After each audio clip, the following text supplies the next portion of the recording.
In the new rules, there are some key changes that they're looking for. One is to much more explicitly become risk-based rather than prescriptive. They were moving in that direction, but now they're intending to do much more of that.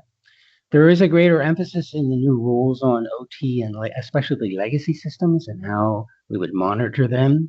There's a much more emphasis on supply chain and supply chain risks, and there's much more emphasis on training of your staff. Instead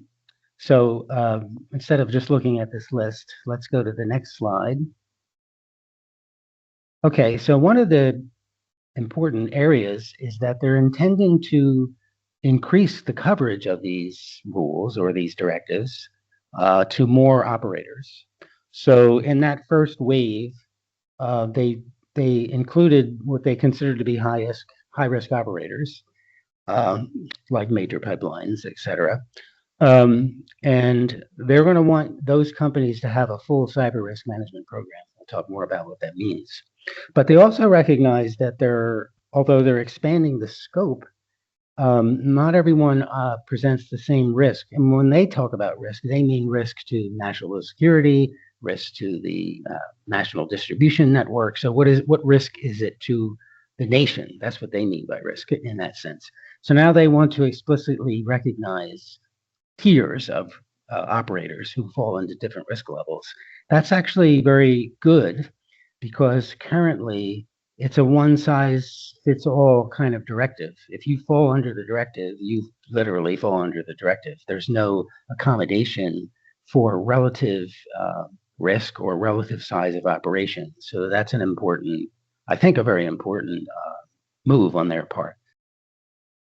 Okay, so I will take you through this diagram. This is an attempt to portray what's different in the new rules versus what was in the directive.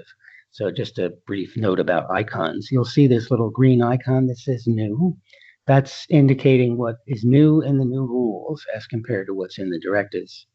And then those little yellow stars are talking about documents that have to be submitted annually. So let's just start in the middle.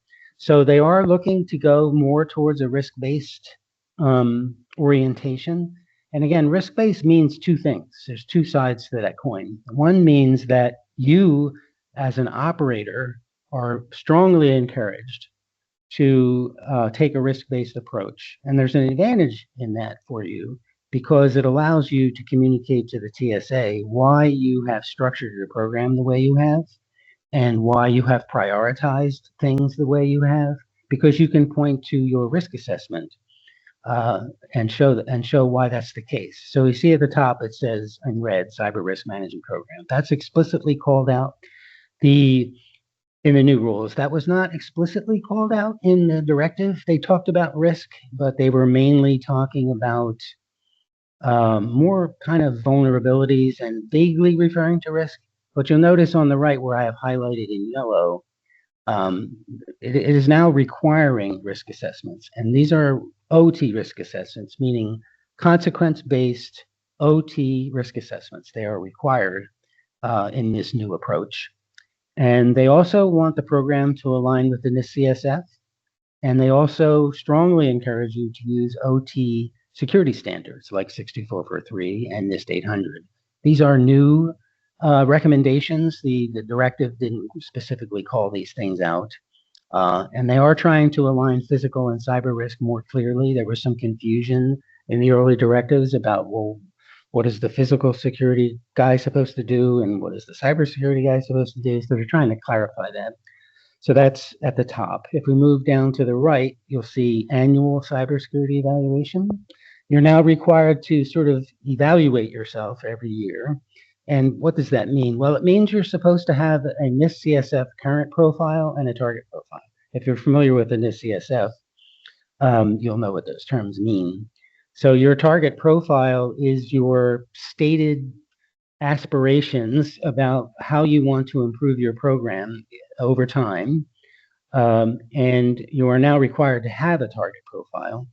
That was not the case before. It wasn't the case before that you were supposed to use the NIST CSF. That was not mentioned before. So this is actually a good idea, I think. building your programs around the NIST CSF. And having the target profile updated is supposed to feed back into your program. So, on an annual basis, you're supposed to be updating your assessment plan and your SIP to reflect your target profile goals and aspirations. So if we move over to the left a little bit, the cap is